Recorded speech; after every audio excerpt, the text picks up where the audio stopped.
This is Matt Donegan from Challenger Stories. I'm here with Jason Oakley, who's the Chief Exec of Athlin Bank, which is a new digital bank. Jason, tell me what makes Athlin. Well, first of all, it's a pleasure to be here. Thank you for the invite, Matt. Athlin, really, we're not a Me Too bank. As you say, we're a digital bank, but we're focused on three key market segments that we feel are underserved. Firstly, foreign nationals, i.e. people that work here under a visa, contribute to society here. You may be surprised to learn there's actually 9.6 million diasporans or foreign nationals in the UK. And generally speaking, because they don't have a UK passport, and dependent on how long they've been in the country, they may not have a credit footprint. It's very difficult for them to get mortgages and buy to let. So we target that segment. We also target the self-employed segment, particularly self-employed that haven't been trading for a long period of time. So maybe up to 2 years. Accounts might not be as available, so we target that. And then thirdly, the high net worth sector, where people are asset rich but can be have less income. So I suppose in summary, we target segments that are underserved by the other lenders, and we're putting a bespoke approach in for those clients. I'm really surprised by the number. So you said how many? What, over 9 million? 0.6 million. That does surprise an awful lot of people. So just to break that down, there is 1.5 million African diaspora. The single biggest concentration of the diaspora is Indian, almost 1 million.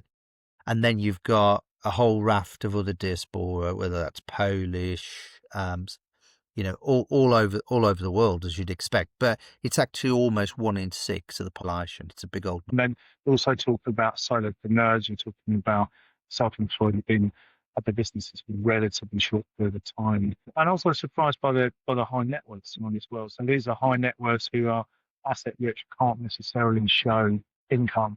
And most of the lenders, they have an approach, technology-based approach, where they'll look at your income, they'll look at affordability. Of course, if you're non-standard, you don't have a UK passport, you're more difficult to onboard because of money laundering requirements. If you're a new business, you haven't necessarily got the documentary evidence they would normally seek. If you're a high net worth where you've got a lot of assets, but you may choose to only draw modest dividends, again, it doesn't fit. So we're like a specialty lender bank, but that we target those markets that other lenders do not serve that well because they're more complicated to serve than non-standard. So that's where we sit, and they make up roughly 20% of the market. So we're very happy to serve those clients. It looks like there's a massive gap in the market. You guys are right in there. Now, what strikes me about what your business model is, it looks like it's quite resource intensive, because if you're not using the same algorithms as the other high street banks, are you? It sounds like, and correct me if I'm wrong, but you've got far more personal service, and you have to get to know your customers. Yes. Certainly, relationship is a key part. What I do use technology. Actually, my core platform is called Thought Machine, which is the same platform that Chase Bank use. So I do use technology. What I don't do is use technology at the detriment of building a relationship. So I think it's technology-enabled relationships, rather than technology doing all the heavy lifting, never speaking to a person, never having any intimacy. So for me, I've been in the industry 40 years now, and I've found where you can give access to a name contact, where you build up some relationship, they get to know you, you get to know them, you've got access to decision makers. That is a much better customer experience. People enjoy that. And it's kind of reminiscent of a bygone age, things that people took for granted maybe 30, 40 years ago. So what we do, we take the best in tech. We've got a very advanced technology platform, but we then mold it with a relationship-based approach. So it's efficient. There is an element of resource intensivity because we want to build relationships, so that takes time. But what that does is it gives you stickier relationships, better understanding, better risk management, and invariably customers are more likely to stay with you and potentially come back for other services. So we think that's a good trade-off. It sounds like old-fashioned banking. powered with cutting edge technology as I think opposed to that's a great description, Matt. yeah, good, because that's what's coming out in this conversation. Because we don't live without technology these days, obviously, and it'd be resource intensive. Wouldn't You couldn't even do anything. It's a very large back office. So it's great to hear you. Let me give you a simple example about technology. So we've built on a mobile application, so you can download from the Apple Store or from Android, and you can open a savings account with us in typically 2 minutes. It's all electronic. If you're on an electoral roll and we can validate you, we do what we call straight-through processing. Which is the case sometimes, people aren't necessarily on different databases, then we go through a process people are familiar with, which is to provide their passport or driving license and a utility bill, and we validate it that way. But we think about 85% of all of our new depositors will be straight through, and 2 minutes later, they've got access to an account. And by the way, we launched yesterday a 1-year bond, which is market leading. So we want to offer very competitive products, and we'll continue to do that from going forward. But simplicity, accessibility, but also relationship when you need it. I mean, it sounds like it's different from the rest of the market. I think there's the race in the rest of the market seems to be how little is you need to speak to your bank, how much can be done by AI, how much can be done by a simple bot to take you through what can be a fairly painful process. And everybody's different. Everybody's got their own story, particularly if they're running a business. Yeah. You've got self-employed people. That can be a tricky journey, but it can be very.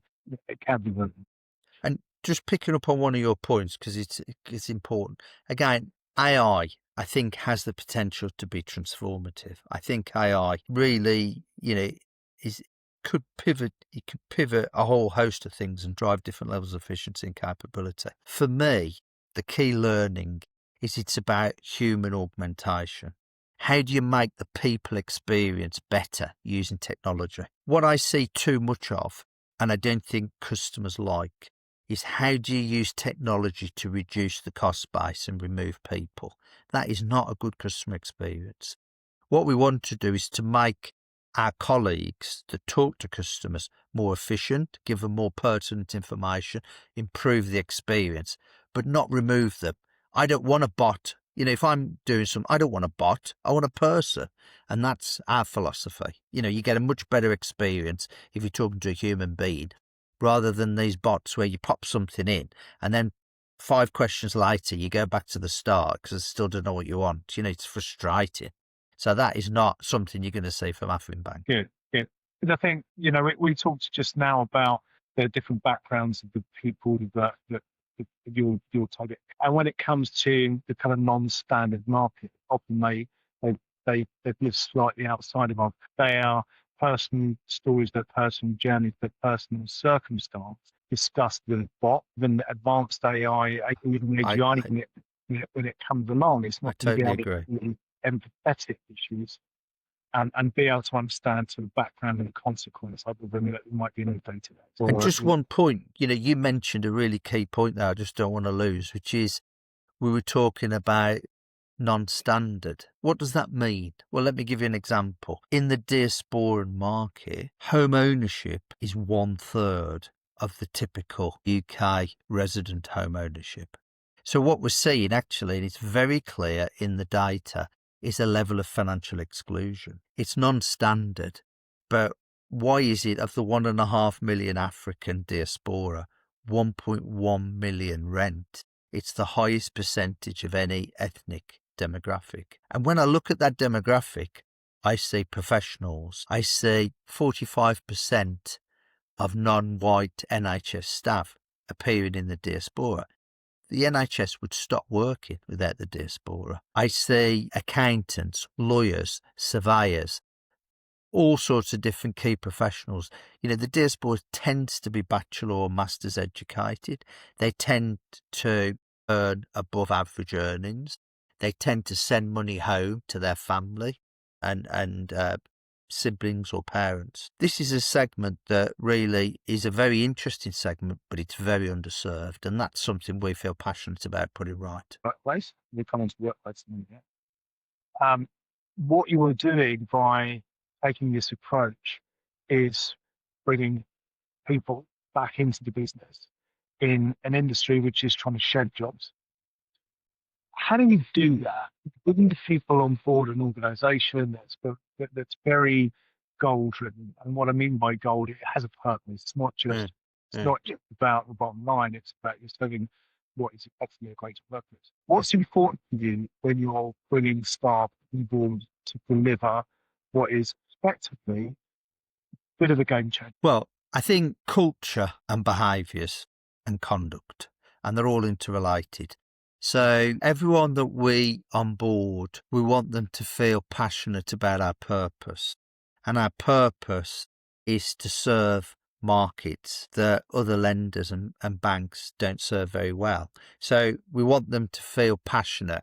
And part of that culturally is that 40% of my colleagues are diasporan or come from Africa, i.e. we represent the clients that we serve. And that's important because I've found from a diversity perspective, the creativity, the thinking styles, the way we address problem solving, there's an enhanced rich, I call it it's like a superpower because I tap into levels of creativity and idea generation that I wouldn't normally access. In a traditional bank, people talk about diversity, but they're largely ticking boxes. People aren't really. It's like, yeah, we'll do it. I've seen real business benefits in having a diverse workforce. So passionate about what we're doing and then aligned to the key behaviours to give a great experience, to our clients, and also internally, our other colleagues, our internal customers as well as our external customers. So energy, there's a very simple one.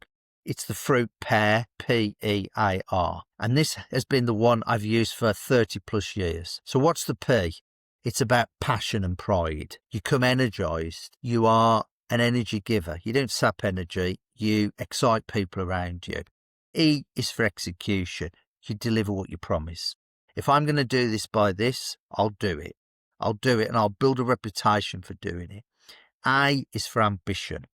So we want people to raise the bar. And that doesn't always mean be promoted. It's to be the best you can be at a level that you're comfortable with. But you're always raising the bar. You're always ambitious to improve total quality management. And R, actually, in my experience, is the most important, resilience. Being able to cope with setback. Things go wrong. They don't always go to plan.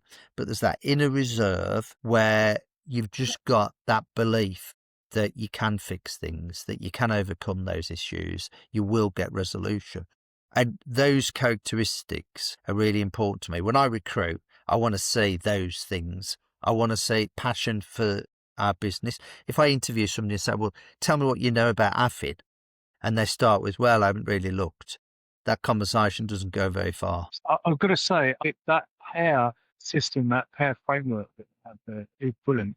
That's one I'm going to be repeating. I hope you don't mind me taking it. And it's my own, I've not copyrighted it, but it's my own for 30 years and it's never let me down. It really hasn't, because those characteristics consistently differentiate better performers. So it doesn't let me down. Passion, execution, ambition, and resilience. And it's the people, and we've all met people that you kind of think, wow, there's something about them. They've got a little bit of something. There's extra energy, creativity. And there's equally people that you, with the greatest respect, you avoid because they kind of sink all your energy. They're like an energy vampire. So try to get the people that are really going to energize and make things happen. Let me talk about, you've got a human business, right? So there's a lot of connections. There's connections with customers. There's an understanding, there's a cultural understanding about the business, why the customer is important, about how do you develop that culture, because we live in a very disjointed society. Hybrid working has brought lots of different benefits for a lot of the work, but actually there's a kind of downside, and I imagine there's a fairly substantial downside when you're building a cultural organisation. Having Mm. separate modes isn't necessarily the right solution for Mhm. the platform. It's not about I agree. I agree with your analysis. Any new entity building that sense of mission or purpose and the values that underpin it.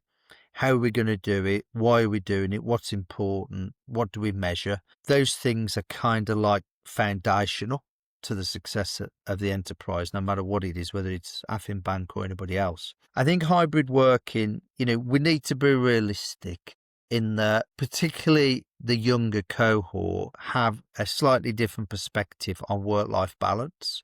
My generation, you work 50, 60 hours a week and that was it. You didn't complain about it. You went in 5 days a week. If you needed to, you'd work at the weekends. I think the way technology has changed, accessibility, things have changed, and also attitudes, particularly in that younger cohort. So we need to be listening to that. We can't ignore it. But also we've got to think about how we ensure they develop in a productive way to help their career development. If they're not there, certainly most of my learning in the early days, I was a bag carrier for a commercial lender, and I was doing all the paperwork and all the reports and following up the actions. But I learned the job by doing that. Now, if I'm not there and I'm not participating, I'm remote on a Teams call and I'm not really interacting with people, I'm not learning anywhere near as quickly as I would have been learning historically. So I think if you take our senior leadership team, which is a dozen or so people, we've now got a 1-year development program for them. It's a big investment for us. We're still quite a small bank. We're only 40 people, but it's a big investment because we know these are the leaders, and the leaders ripple. The behaviours ripple, the culture ripples. So if we can enhance their effectiveness as leaders and get them to think what kind of leader they want to be, what kind of behaviours do they want to be visible to people who are constantly observing you, then that will allow us, as Gandhi said, to be the change we want to see. that's absolutely right. Great businesses, great organisations produce leaders who in turn produce leaders. In fact, the greatest role of any leader is to create other leaders. Exactly. And leave the legacy of the leadership, the culture of the leaders to sustain and grow. I see, we've seen lots of case studies of leaders that have been kind of like lauded. They leave and everything collapses. That is not good leadership. Good leadership is creating proper succession plans, building development plans, career development, and making sure that people are ready to transition. And whether you're there or not, it still happens. That's the mark of a good leader. Absolutely. I think that's a great insight. I completely agree with what you're saying. So I think people mix up what is management and what is leadership. Management is running systems and operations and efficiency and numbers and KPIs and KIAs and KRs and other 3-letter acronyms. Actually, leadership is a lot more soft skills. It's about coaching people through their development, bringing them up to be able to think for themselves, to be able to challenge thought, to be able to communicate, to be able to inspire and enroll. Well, inspire's a key one. Inspire for me is a really key one. And also build belief. Open up a bigger perspective on what's your potential. Let's talk about your career development. You've got to do it. It's a personal development plan. The clue's in the name of it. But what can I do as your boss or your boss's boss to help unlock? What stimulus or opportunity can I give you to show your capability? And we love cross-collaborative projects where we're not in silos. We like different parts of the business working collaboratively. And that, for me, I've run something before called Into the Green. Every metric that's not where we want it to be, we get the brightest of our emerging leaders and say, right, go and fix it. It's a great way of getting the numbers better, but also developing them, giving them license, also exposure. Wow, it's down to me, is it? Oh wow, I better step up. That's fantastic because it's so many key things. It's responsibility, it's accountability. Someone literally counting it. Is it in the green or not? And it's giving them autonomy. So actually, I couldn't think of a greater exercise for a leadership team than that.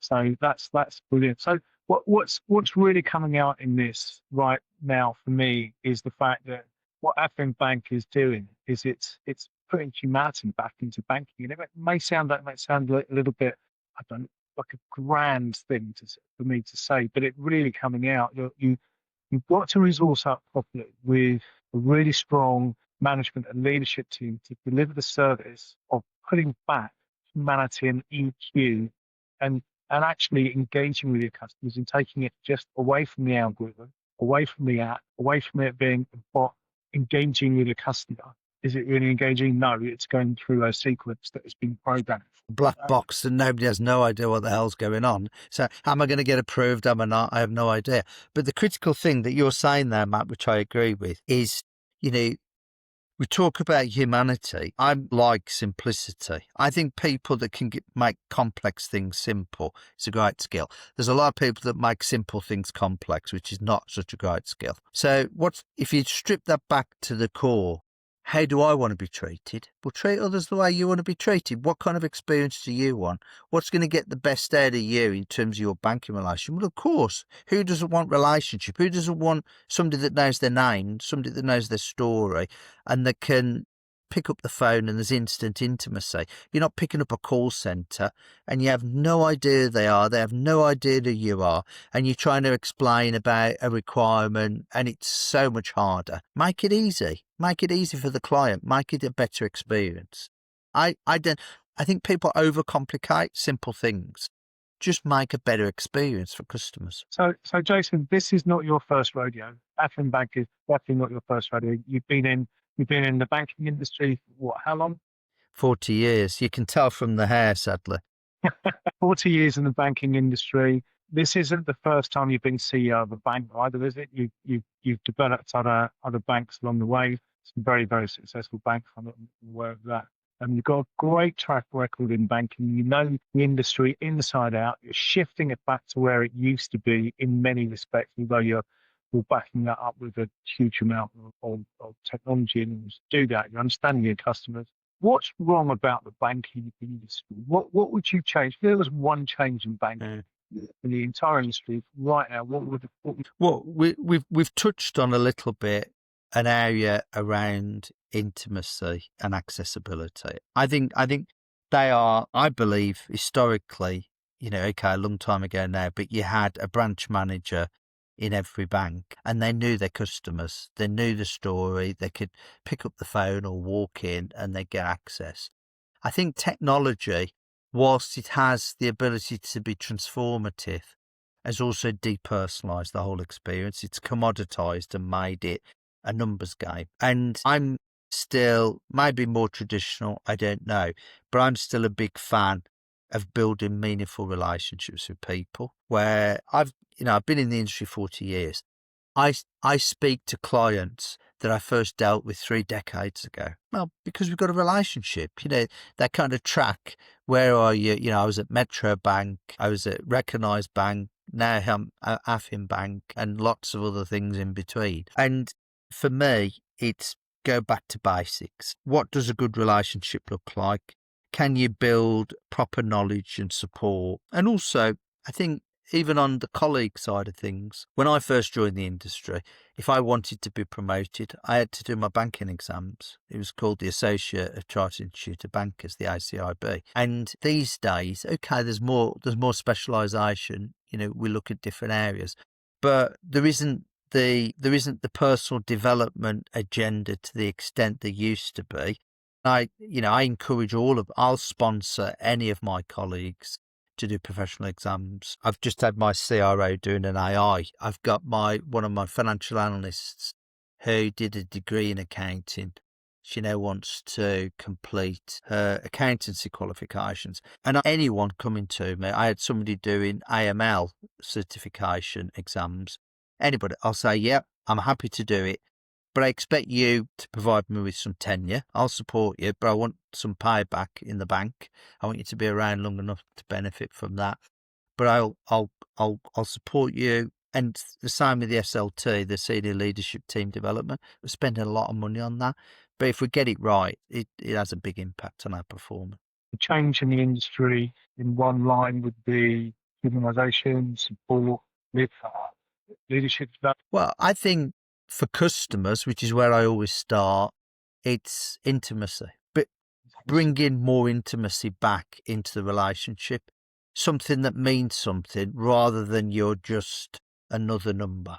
And I think that's a sad dilution and retrograde step in banking. And I think there's opportunities to address it positively. And as you say, particularly for business, but equally high net worths, self-employed, even our diaspora clients, they may have a mortgage or a buy-to-let. Well, if they've got a mortgage with us and they're thinking about buying an investment property for buy-to-let, I want them to come back to me. I want them to have a relationship with me. So the first person they think about to talk to is us, because we have a relationship. And so it's about the customer, but it's also about good commercial. You denude all that. You walk into a branch now, Matt, and you say, I want to open up a business account. It's looked like you come from Mars. People don't know what the hell you're talking about. There is no skill set there at all. They've denuded it all. Is that a good thing? I don't think it is. I totally understand what you're saying. Because one thing that has struck me in this conversation, or another thing that struck me in this conversation, while we're talking about it and we're talking about bringing that the kind of intimacy and humanity back in, I think it's really, really easy for financial organizations, or institutions to forget that actually money is a very emotional. It is just numbers, yeah, sure, that's exactly what it is, literally. But actually what it is it's the way that people build their dreams. It's a way that people, it's what they aspire to, that many people aspire to. It's the way that they build a home, or they buy their home. It's how they clothe themselves. Yeah. It's the facilitator for everything they do in life. And when they're stressed by money, when they don't know where the money's coming from, when they aren't able to buy that house, that's an emotional journey. That's not just numbers. And I think it's really, really, really easy to forget about that if you're in the industry. I think that's a really excellent point. And, I'm now kind of been in the industry a long time. So my mind is also thinking about what happens after full-time employment. So thinking about my pension, my lifestyle, thinking about the choices that I'm going to be able to make and the sort of life I'm going to live. Of course, it's emotional. It's like the way you live, the things that, can I afford a holiday or can't I afford a holiday? Do I need to downsize or don't I need to downsize at one end of the spectrum? At the other end of the spectrum are the first-time buyers, two people coming together in the first house together, in the exciting journey that they're on right at the start, and everything in between. Sadly, the big banks particularly, not just them, but particularly the big banks, they look at a group of customers as a portfolio, and they look at it about how much can we save? If we strip this out or strip that out, what can we save? What's the cost to income ratio? What they forget is the underlying customer and the experience. And, that really, we've seen too much cost cutting. You've only got to look at the branch network. The branch network has been absolutely denuded, circa half what it was. Now, are you telling me all of those clients have said, no, I do not want branch in my local community? Of course they do. But the banks have said, oh, you've got a mobile app now. You've got to use your mobile app. You don't need a branch. And that's just an example of costs overriding customer experience. And that's a problem. I've asked you what you change in the industry. If I can ask you one last question, Jason, because I could speak it all day. God bless. It's been really eye-opening, very inspiring. It's really come across. If you had one tip, so someone's starting out in business today, the viewers of Challenger Stories is going to be a lot of people running their own businesses. If you're going to start your business today or a business today, knowing what you do, what's the one piece of advice you give? Well, first thing, I've got great admiration for new entrepreneurs because it's incredibly lonely. You'll know it, Matt. I certainly know it. I've set up a number of different businesses over the years. Some of them more successful than others. They're not all successful. And, paying the payroll, meeting the VAT, and all the gubbins of running a business, it can be very lonely. So, firstly, they have my admiration. I think the thing I've learned more than anything is about capital certainty. And what I mean by that is, how am I going to fund the business? Have I got sufficient funding for the business? And there's not a single business plan. I was head of SME for NatWest and RBS across the UK. and I had 1.1 million SME customers in the early 2000s. And I've lost count the number of business plans I've seen over the years. Not one of them was right. Not a single one was right. What happens with a new business? They can have a fantastic idea. Hell's bells. They could have launched a week before COVID. Who could have saw that coming and the impact? So there's lots of risks in the environment. But, if you can have a sufficient pool of capital to not just deliver on the plan, but to have a little bit contingency. So if things are slower or not quite, because 70 to 80% of all SMEs, new SMEs, close down in the first 3 years, not necessarily because they're not profitable. Some are profitable. They run out of money. And if you run out of money and you can't meet your obligations as they fall due, you go insolvent, sadly. So capital certainty, make sure you really understand the market. That goes without saying, but get your funding right so that you can take those ups and downs, because there's some fantastic success stories out there, but there's also many, many more sad failures where they haven't got the right funding, market proposition, or whatever it might be. So, but I'd say if I only had to give one, it's get your funding right, because that will help you over the longer term. Great advice there, Jason. Cash is king. And actually what you're saying is capital is king. Brilliant. Great advice there. Jason, thank you so much for the conversation today. I know you're an incredibly busy man. Athlin Bank sounds like a brilliant offer. I mean, it's to serve that many, or that have the potential to serve that many customers, to see that as an underserved base who struggle to get to the services that you can deliver, and the way that you're delivering them, I think is, as I've said before, inspirational. So, Jason, thank you so much. Well, it's been such a pleasure, Matt. Thank you for giving me the opportunity. Every man and woman in Athlin, 41 of us, are really passionate, and we'd love to serve all those segments. And if anybody's interested in finding out more, we'd love them to make contact with us. Perfect. So that's Athlin Bank, is it .com? Brilliant. Jason Oakley, thank you so much. Let's speak again soon. I'm absolutely busting to find out about what happens over the next 6, 12, 24 months of Athlin Bank. I think you're going to see a lot more of you and of Athlin. Well, thanks so much. You've been really kind. Thank you so much. Thank you. Bye-bye, Jason. Cheers.